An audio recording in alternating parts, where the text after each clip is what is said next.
Hey guys, welcome back to my channel. Today's video is requested by, I believe it was Liz from Kooky Pants. When I was asking for video requests for December, she said, I would love to see all of your non-cruelty free makeup products you have left to work through, and that it's motivating to see these numbers dwindle.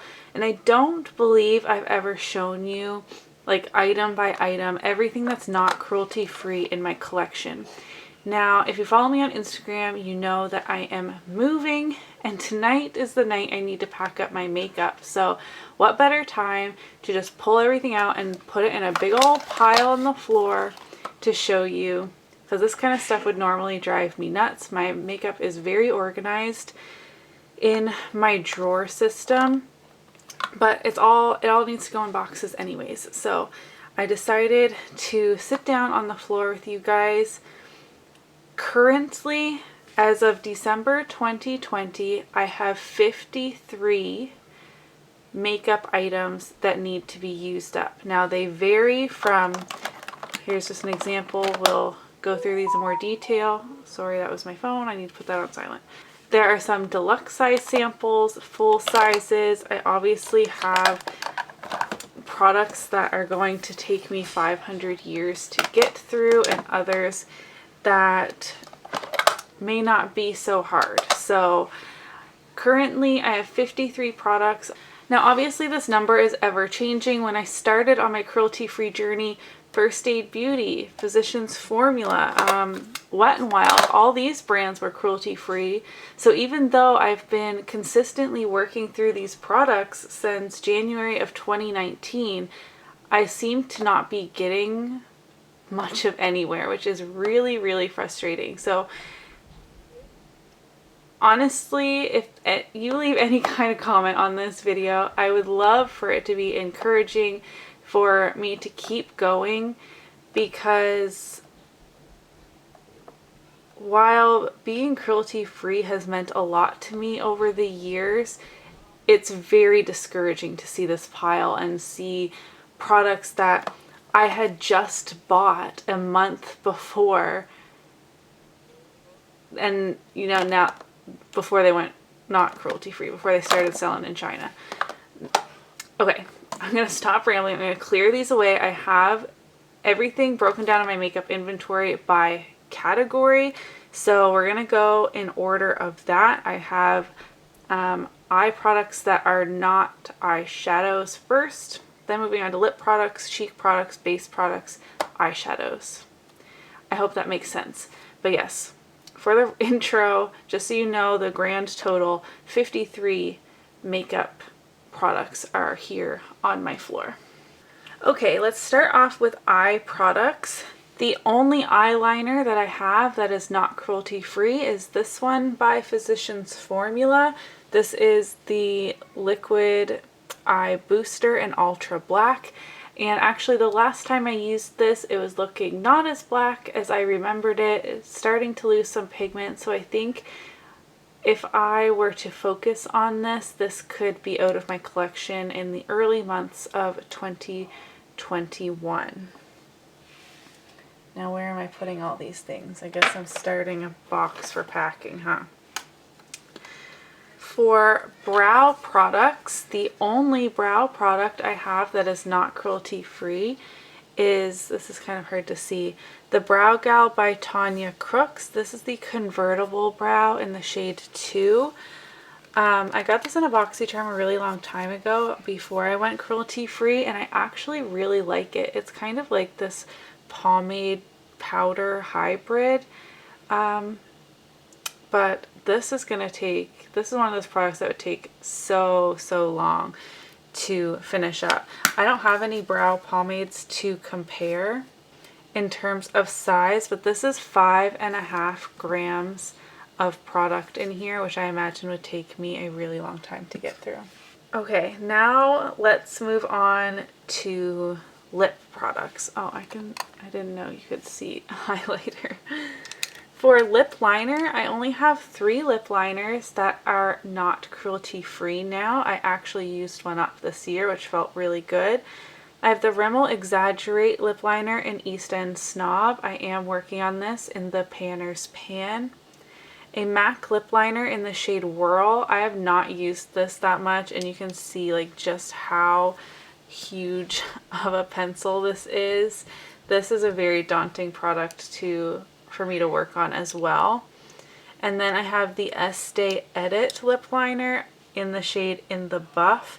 This brand obviously doesn't exist anymore, but it was a spin-off of Estee Lauder, so it's of course not cruelty free, and it's a bit of a deeper mauve nude, quite similar to Whirl actually. Liquid lipsticks, I only have 3, which I was pleasantly surprised about. So I have the Maybelline Vivid Matte Liquid Lip in the shade 10 Nude Flush. The Makeup Forever Liquid Lip in the shade 105. It's a mauve type of shade. And then the Wet n Wild Liquid Catsuit in the shade Rebel Rose. For glosses, I have 2. I guess let's zoom y'all in a little more. How's that? They are both the Maybelline Color Elixir glosses. These are very old. These are 2 I'm strongly considering decluttering. You guys know I really try not to declutter, especially older products like this that haven't expired but are also so old I wouldn't pass along. So if I'm decluttering them, they are going in the trash. That leaves me with a lot of guilt. It's probably something I should work on, but I have these 2 anyways. This is in Hibiscus Haven and Breathtaking Apricot. I have 8 bullet lipsticks, a Wet n Wild one in Bare It All, 2 MAC lipsticks. I have one in Whirl and one in Plumful, 1 Rimmel Kate Moss lipstick in the shade 8, and then I have 4 of these Maybelline ones left. They're all the matte formula, which was one of my favorite lipstick formulas at the drugstore, but of course Maybelline's not cruelty free. So I have 691 Rich Ruby. I don't know why I'm having such a hard time reading tonight. 665 Lust for Blush, 657 Nude Nuance, and 545 Beige Babe. Throughout this, while you're watching, I would love suggestions on what I should focus on panning and moving out next. Like, what do you think I could finish to get these numbers down? Maybe I'll do this type of video every 6 months or every year if you're interested, so you can see how this changes, again, both through me using up products and also the changes in the industry of what becomes not cruelty free anymore. Let me know if you'd be interested in that. Let's do cheek products next. The only blush I have left that is not cruelty free is this Revlon blush in the shade Oh Baby Pink. I have been working on this quite a bit this year, and now there is a pretty decent dip happening in there. But I've never hit pan on a blush, so I don't really have high hopes on doing that before the end of the year, but it has gotten quite a lot of use throughout 2020. I have 5 bronzers or contours that are not cruelty free, and some brands that are gray area I have just kind of decided one way or the other, and that is the case with this Kevyn Aucoin sculpting powder.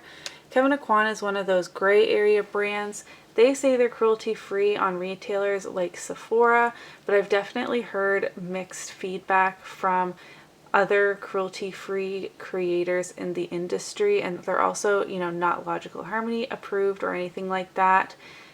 So this is kind of like a question mark one. Let me know what you guys think. I tried to hit pan on it in my Graveyard Project pan and was unsuccessful, but this is my only Kevyn Aucoin product, and I just don't really know which category to put it in, whether it's cruelty-free or not cruelty-free. So just to be on the safe side, I've decided to put it with my not cruelty-free. I have a mini of the NARS Laguna, and it does have pan on it, so maybe this is a product I can get out in 2021. The NYC Sun in Bronze in the shade Montauk Bronze. This was a Kathleen Lights made me buy it for sure. This product is super old. And then two of my favorite bronzers in my collection. Again, thank you Physicians Formula. We have the Butter Bronzer, which my packaging is broken, so that's another reason I should really be working on this as well. It still smells amazing, but I'm sure it's going to expire faster if it can't be clasped shut. But yeah, that was a Physicians Formula is one of the ones I was the most upset about, I think, in terms of brands going from cruelty free to not cruelty free. And then this is the Bronze Booster bronzer from Physicians Formula. This is much deeper, much more warm toned than the Butter Bronzer. And for highlighters, I have the Wet n Wild highlight in the shade Precious Petals. And again, two Physicians Formula ones. I have the Natural Nude Brick. I really love this. I love how customizable it is for all skin tones. I like that you have, you know, your champagne, your white, your pink, goldish colors. Like, you can really customize this highlight to whatever your makeup look is doing for the day, or if you self-tanned, or it's summer versus winter. This was a really great product, unfortunately, I guess. And then this is, what is this called? Mineral Glow Pearls in Beige Pearl. This is your more natural type of highlighter, but it's still very beautiful. I've tried to hit pan on this multiple times, and there's quite a dip there in the middle. I'm not really sure if you can tell, but no pan. Now moving on to base products. The only two primers I have left that are not cruelty free are ones that just became not cruelty free. These are both from First Aid Beauty. The first I am working on in my Roulette Pan collab. It's just a smaller size, the Coconut Skin Smoothie Priming Moisturizer, great for me in the winter months. And the Pores Be Gone Matte Primer. I really enjoy this. It is a pore filling, smoothing type of primer, but it definitely has a more hydrating feel. I had bought this weeks before the news came out that they were going to start selling in China, and I was not a happy camper. I have quite a few foundations, and I'm not sure if I will be able to use all of these up. I guess I can center them a little better. I am currently working on the Maybelline Matte and Poreless in the shade 120.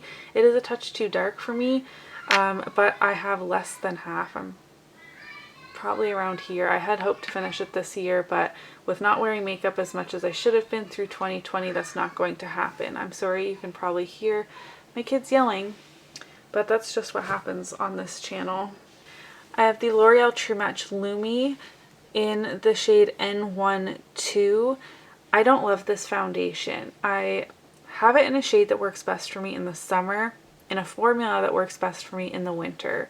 So I don't really know what to do about this. It has long since expired, the SPF portion anyways. It still smells fine, works fine, but there's a lot of product left in there. This is another product I was considering decluttering. This is the one foundation in my whole collection that I have not reached for a single time in 2020, and I think that says something.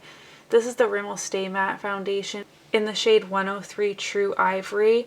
It says lightweight shine control. I find this foundation quite heavy on my skin, though it does stay relatively matte. It is a thicker kind of moussey consistency, and I really didn't wear a lot of makeup in the summer at all, which is when I should have been wearing this. So I don't know. Again, I hate to declutter things. This is too old to pass on to a friend in my opinion. And I know this is going to take me 500 years to get through. I don't know. This is not a declutter video, so I just wanted to fill you in on kind of my feelings on this. I don't know if this is going to stick around, but for now it will be in my inventory. And then again, I bought this not too long, not too much, what? Not too much before Physicians Formula went not cruelty free, and I had fallen in love with this foundation. I have mine in the shade LW2. It is stunning. Such a beautiful foundation. I haven't even kept up on the drama of them discontinuing this, or maybe not, or maybe updating the packaging. I'm not really sure. Because they're not cruelty free, I don't keep up on the brand. But this foundation is absolutely stunning.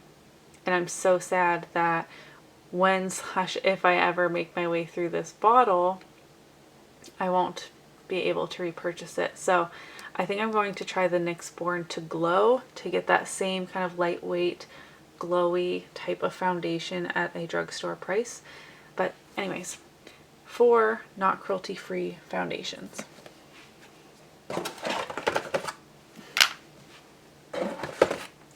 I only have one concealer left that is not cruelty free. This is the MAC Pro Longwear Concealer.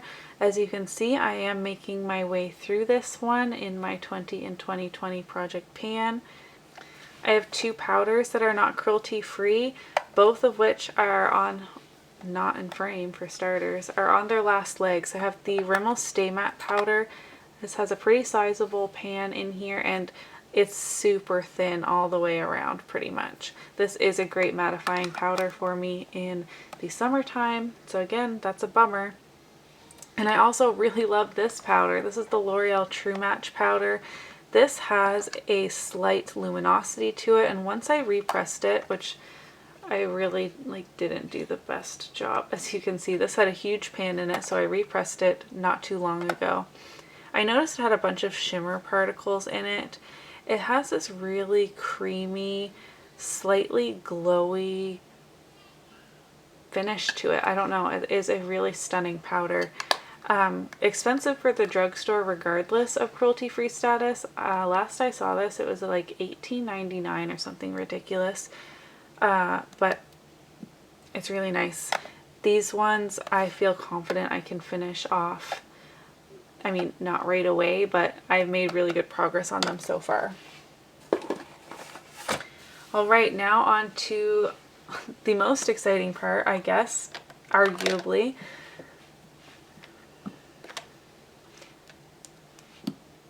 I have...